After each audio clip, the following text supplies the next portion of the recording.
नमस्कार दोस्तों, Byju's exam prep IAS Hindi में आप सभी का स्वागत है। आज हम आपके सामने 29 दिसंबर 2022 के द बिग न्यूज़ को प्रस्तुत कर रहे हैं और जिसमें चर्चा का विषय प्रमुख रूप से कफ सिरप के कारण कुछ जो मृत्यु की घटनाएं हुई हैं जो उज्बेकिस्तान में, उसको हम एक तरह से आधार बनाएंगे। और आप देखें तो अक्टूबर में इस तरह की जो घटना है वो अफ्रीका के गाम्बिया देश में भी हो चुकी हैं। तो गाम्बिया के बाद उज्बेकिस्तान में ये जो घटना हुई है उसके बाद भारत का जो फार्मास्यूटिकल उद्योग है वहाँ पर एक तरह से कुछ समस्याएं हो सकती हैं, वो हम चर्चा करेंगे। किस रूप में यह बाजार हमारे लिए महत्वपूर्ण है अगर हम अफ्रीका और एशियाई देशों की बात करें, तो प्रमुख रूप से भारत का जो दवा निर्माण उद्योग है उसके लिए ये घटना काफ़ी एक तरह से चिंताजनक है। तो भारत में दवा के नियंत्रण को लेकर और जो दवा का बाजार वैश्विक रूप में है भारत की कंपनियों के लिए, उसके अलग अलग पक्षों की हम चर्चा करेंगे। आज के अपने सत्र को प्रारंभ करें इससे पहले आप सभी अभ्यर्थियों के लिए महत्वपूर्ण सूचना है। बायजूस एग्जाम प्रेप आईएएस के द्वारा राष्ट्रीय छात्रवृत्ति परीक्षा का आयोजन किया जा रहा है। इसका आयोजन 1 जनवरी 2023 को सुबह 11 बजे किया जाएगा और इसके लिए निःशुल्क रूप में अपना रजिस्ट्रेशन आप कर सकते हैं। रजिस्ट्रेशन के लिए लिंक वीडियो के डिस्क्रिप्शन बॉक्स में दिया गया है। ये रजिस्ट्रेशन आपको 1 जनवरी 2023 को सुबह 6 बजे तक कर लेना है और इस रजिस्ट्रेशन के आधार पर आप इस छात्रवृत्ति परीक्षा में भाग लेकर 90% तक स्कॉलरशिप जीत सकते हैं। इस राष्ट्रीय छात्रवृत्ति परीक्षा में 2 घंटे का ऑनलाइन सामान्य अध्ययन से संबंधित प्रश्न पत्र होगा, जिसमें आपके जो अंक होंगे उसके आधार पर आप अधिकतम 90% तक स्कॉलरशिप प्राप्त कर सकते हैं। तो आज ही अपना रजिस्ट्रेशन निःशुल्क रूप में इस राष्ट्रीय छात्रवृत्ति परीक्षा में भाग लेने के लिए करें। प्रमुख रूप से जो घटना सामने आई है वो उज्बेकिस्तान में है, जहां पर मंगलवार को वहां के स्वास्थ्य मंत्री के द्वारा ये कहा गया है कि भारतीय कंपनी के द्वारा जो खांसी की दवा बनी हुई है उसके दुष्प्रभाव के कारण 18 बच्चों की मृत्यु हुई है और प्रारंभिक जांच में यह पाया गया है कि खांसी की दवा में एथिलीन ग्लाइकॉल की स्थिति पाई गई है। इस कफ सिरप की बात करें तो डोक 1 मैक्स 1 सिरप है और यहाँ पर मैरियन बायोटेक कंपनी के द्वारा इसको निर्मित किया गया है। तो उज्बेकिस्तान में ये जो घटना सामने आई है इसके पहले अगर हम देखें तो अक्टूबर में इस तरह की घटना गाम्बिया में भी हो चुकी है, जहां पर सितंबर में आप देखें गाम्बिया के द्वारा डब्ल्यूएचओ में इस तरह की शिकायत की गई थी कि 4 जो सिरप है कफ की, उनके कारण बच्चों में बुखार, खांसी और एलर्जी की स्थिति है और बाद में आप देखें मृत्यु की घटनाएं भी रिपोर्ट की गई और जांच के बाद एक तरह से ये पाया गया कि डाइथिलीन ग्लाइकॉल और एथिलीन ग्लाइकॉल की जो स्थिति है वो एक तरह से जो स्वीकार्य मात्रा है उससे ज़्यादा थी और इस कारण से एक तरह से मृत्यु हुई। जब भी हम डाइथिलीन ग्लाइकॉल या एथिलीन ग्लाइकॉल की बात करते हैं ये एक तरह से मनुष्यों के लिए विषाक्त या पॉइजन माने जाते हैं। इससे पेट दर्द, उल्टी, दस्त, पेशाब करने में असमर्थता, सिर दर्द और बदली हुई एक तरह से मानसिक स्थिति हो सकती है। इससे आप देखें तो किडनी को गंभीर नुकसान हो सकता है। गाम्बिया में जो बच्चों की मृत्यु हुई उनमें बच्चों में एक तरह से किडनी पर ज़्यादा नकारात्मक प्रभाव देखा गया इन सिरप के उपयोग करने से। आप देखें 2020 में जम्मू कश्मीर में भी डाइथिलीन ग्लाइकॉल का जो उच्च स्तर था वो सिरप में सेवन करने से 17 बच्चों की मृत्यु हुई। तो ये घटना एक तरह से नए रूप में जो उज्बेकिस्तान में हुई है वो गाम्बिया की घटना की कहीं ना कहीं याद दिलाती है। आप यहाँ पर सिरप और सस्पेंशन में एक तरह से अंतर ध्यान रखें। भारत में प्रमुख रूप से आप देखें सिरप की जो स्थितियाँ उनको धीरे धीरे समाप्त किया जा रहा है, हमारे यहाँ सस्पेंशन का ज़्यादा उपयोग किया जाता है। तो जब हम सिरप की बात करते हैं तो जो भी एक तरह से सक्रिय पदार्थ होता है दवा में, जिसको हम एक तरह से बोलते हैं एक्टिव फार्मास्यूटिकल इंग्रेडिएंट, जिसके लिए हम शब्द उपयोग करते हैं एपीआई, तो ये एक तरह से जो सिरप होता है उसमें पूर्ण तरह से घुला होता है। इसके विपरीत अगर हम सस्पेंशन की बात करें तो वहां पर आप देखें सस्पेंशन में प्रमुख रूप से आप देखें ऐसी स्थिति नहीं होती है। तो जो सिरप है वहां पर आप देखें जैसे अगर हम एक सक्रिय जो हमारा घटक होता है दवा में पैरासीटामोल की बात करें तो ये प्रमुख रूप से घुलनशील नहीं होता है और इसे घुलनशील बनाने के लिए आप देखें प्रोपिलीन ग्लाइकोल का उपयोग करना होता है। ये एक तरह का बेस सॉल्वेंट होता है जिससे जो पैरासीटामोल है वो एक तरह से पूरी तरह से सिरप में घुल जाता है। अब प्रोपिलीन ग्लाइकोल अगर हम देखें तो 2 तरीके से उपलब्ध है, एक औद्योगिक और एक तरह से जो दवाओं में उपयोग होता है। अब लागत को घटाने के लिए बहुत सारी कंपनियां क्या करती हैं कि जो औद्योगिक प्रोपिलीन ग्लाइकोल है उसका उपयोग करती हैं और इसमें माना जाता है प्रमुख रूप से डाइथिलीन ग्लाइकोल और एथिलीन ग्लाइकोल एक तरह से होते हैं जो काफी हद तक माने जाते हैं कि विषाक्त होते हैं। तो ये स्थिति इन सिरप में एक तरह से मानी गई। इसके विपरीत अगर हम निलंबन या सस्पेंशन की बात करते हैं तो वहां पर आप देखें जो भी सक्रिय पदार्थ होता है दवा का, जैसे पैरासीटामोल की बात करें, वो मिला नहीं होता है। जिन सिरप में एक तरह से सस्पेंशन की स्थिति होती है यानी जो सक्रिय एक तरह से दवा का भाग है वो पूरी तरह से मिला नहीं होता है, वहां पर आप देखें आप जब भी उपयोग करेंगे आपसे कहा जाएगा दवा की जो बॉटल है उसको आप अच्छे से सेक कीजिए, अच्छे से उसे हिलाइए, जिससे कि प्रमुख रूप से जो आपका सक्रिय पदार्थ है वो पूर्णतः मिल जाए। तो यहाँ पर आप देखें जो निलंबन होते हैं, जो सस्पेंशन वाले हमारे सिरप हैं, उसमें प्रोपिलीन ग्लाइकोल की आवश्यकता होती ही नहीं है। तो इस तरह के वहाँ पर कोई खतरनाक स्थिति नहीं बनती है।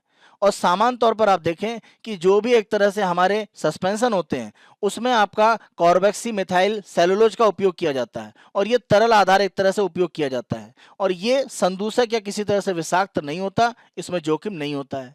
तो ये आप समझें कि सिरप की तुलना में जो निलंबन या सस्पेंशन वाले एक तरह से आपके कफ सिरप हैं वो ज़्यादा आपके लिए लाभकारी हैं। गाम्बिया में जो अक्टूबर में घटना हुई उसके बाद अगर हम देखें तो भारत में दवा के निर्माण के संदर्भ में जो भी स्थितियां हैं उनको नियंत्रित करने के लिए केंद्रीय औषधि मानक नियंत्रण संगठन ये कार्य करता है, यानी central drug standard control organisation CDSCO के द्वारा प्रमुख रूप से अलग अलग दवा कारखानों की जांच की गई और जो एक तरह से कंपनी दोषी थी यानी मेडन फार्मा उसके सोनीपत के कारखाने को बंद किया गया। आगे चलकर राज्यसभा में सरकार ने रिपोर्ट दी कि अफ्रीका के देश गाम्बिया में जो मौत के कारण एक तरह से माने गए बच्चों में 4 कप सिरप, वहां पर जो एक तरह से नमूने हैं वो क्वालिटी के अनुसार सही थे, यानी गुणवत्ता में कोई समस्या नहीं थी। और भारत का ये कहना है कि मृत्यु का सटीक रूप में कारण क्या है वो एक तरह से सही रूप में स्थापित नहीं है और हो सकता है ओवरडोज या एक तरह से बिना डॉक्टर से पूछे हुए दवा लेना एक कारण हो सकता है।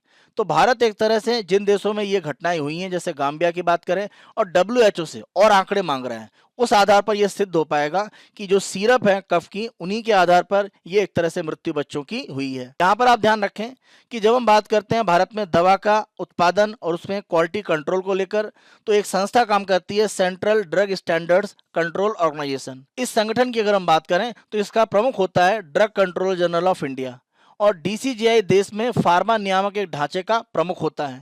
तो आप देखें ये एक तरह से प्रमुख के रूप में काम करते हैं जब हम CDSCO की बात करते हैं। CDSCO स्वास्थ्य और परिवार कल्याण मंत्रालय के अधीन एक केंद्रीय दवा प्राधिकरण है। इस संस्था के द्वारा ड्रग्स और कॉस्मेटिक्स अधिनियम 1940 के तहत नई दवाएं और जो भी एक तरह से क्लिनिकल ट्रायल होते हैं उनका जो नियम है 2019, उनके अनुसार आप देखें टीके, दवा की गुणवत्ता, सुरक्षा और उनके प्रभाव क्या है उसको एक तरह से नियंत्रित करने का काम किया जाता है।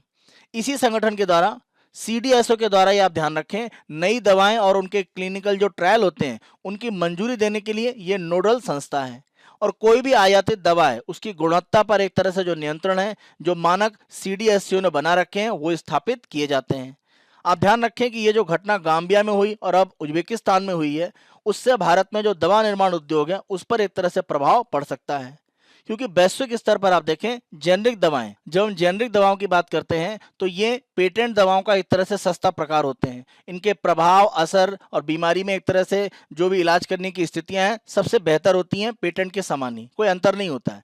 लेकिन इनमें उत्पादन करने की स्थितियों में थोड़ा परिवर्तन रहता है और पेटेंट के समान इनके मूल्य नहीं होते हैं लेकिन प्रभाव वही रहता है। पेटेंट दवाएं सभी एक तरह से जो देश हैं, खासतौर से अफ्रीकी जो गरीब देश हैं, वो उपयोग नहीं कर सकते हैं। तो जेनरिक दवाओं के बाजार को एक तरह से देखते हुए भारत वर्तमान में इसका सबसे बड़ा एक तरह से उत्पादक है और जो भी सस्ते टीके और जेनरिक दवाएं हैं उसके लिए भारत विश्व में जाना जाता है। आप देखें दवा निर्माण उद्योग में पिछले 9 वर्ष में लगातार 9.43% से ज्यादा की वृद्धि रही है और मात्रा के आधार पर आप देखें हमारा जो फार्मास्यूटिकल उद्योग है दुनिया में तीसरे स्थान पर है। वर्तमान में आप देखें अमेरिका की फूड एंड ड्रग एडमिनिस्ट्रेशन के द्वारा जो अलग अलग दवा निर्माण की इकाइयों को रजिस्ट्रेशन दिया गया है उनके मानक के अनुसार वो सही हैं, उस तरह की इकाइयां अगर हम देखें तो वर्तमान में भारत में सबसे ज्यादा हैं। और जो एक्टिव फार्मास्यूटिकल इंग्रेडिएंट होता है जो दवा में प्रमुख रूप से प्रभाव डालता है उसके अगर हम देखें तो 500 अलग अलग जो API के उत्पादन है वो भारत में होते हैं। तो दुनिया में API का जो बाजार है उसका 8% हिस्सा केवल भारत में ही बनता है। तो आप दवा निर्माण उद्योग में भारत का महत्व तो देख सकते हैं। वैश्विक स्तर पर जो टीके की मांग है उसका लगभग 50%, अमेरिका में जेनरिक दवाओं का 40% और UK में सभी प्रकार की दवाओं की 25% आपूर्ति भारत करता है। हमारे यहाँ घरेलू दवा उद्योग में 3000 दवा कंपनियां काम करती हैं और लगभग 10,500 निर्माण इकाइयां हैं। और वर्तमान में अगर हम एड्स के संदर्भ में जो एंटी रेट्रोवायरल दवाएं उपयोग की जाती हैं उनमें दुनिया में जो आपूर्ति होती है उसका 80% केवल भारत करता है। तो आप देखें दवा निर्माण के क्षेत्र में भारत का जो महत्व है वो कम से कम जो हमारे गरीब एक तरह से देश हैं जो जेनेरिक दवाएं प्रमुख रूप से उपयोग कर सकते हैं वहां पर सबसे ज्यादा है। इसी के साथ साथ अगर हम विकसित देशों में देखें तो यूएसए और यूके में भी आप देखें जेनेरिक दवाओं को हम तेजी से आगे बढ़ा रहे हैं। तो वैश्विक स्तर पर हमारा जो फार्मास्यूटिकल बाजार है वो महत्वपूर्ण है। ये जो गाम्बिया और उज्बेकिस्तान की घटना हुई है इसकी सही रूप में जांच होनी चाहिए और ये सिद्ध होना चाहिए कि जो भी एक तरह से कारण बताए जा रहे हैं वो सही रूप में है। क्योंकि आप ध्यान रखें गाम्बिया के बाद जो भारत में जांच की गई जो रिपोर्ट एक तरह से अब तक सामने आ रही है उसमें ये पूर्ण तरह से स्थापित नहीं हो पाया है कि जो 4 कफ सिरप को उत्तरदायी माना गया है गाम्बिया में बच्चों की मृत्यु के लिए वो सटीक है। वैश्विक स्तर पर फार्मास्यूटिकल जो मार्केट है वो गुणवत्ता पर काफी हद तक निर्भर करता है। तो भारत को उसके संदर्भ में वैश्विक मानक सर्वोच्च स्तर पर रखने की आवश्यकता है। तो जो भी एक तरह से घटनाएं हुई हैं उनकी जांच के माध्यम से जो भी स्थिति है उसको स्पष्ट किया जाना चाहिए जिससे कि भारतीय फार्मास्यूटिकल बाजार का जो वैश्विक स्तर पर एक प्रभाव है वो लगातार बना रहे। आज के द बिग न्यूज को यहीं पर हम समाप्त करते हैं। आगामी दिनों में किसी अन्य महत्वपूर्ण विषय को द बिग न्यूज में इसी रूप में हम चर्चा करेंगे। Byju's exam prep IAS Hindi को आप बहुत अधिक पसंद कर रहे हैं। अधिक से अधिक संख्या में लाइक करें, शेयर करें और अभी तक अगर आपने हमारे YouTube चैनल को सब्सक्राइब नहीं करा है तो हमारे YouTube चैनल को आज ही सब्सक्राइब करें। धन्यवाद।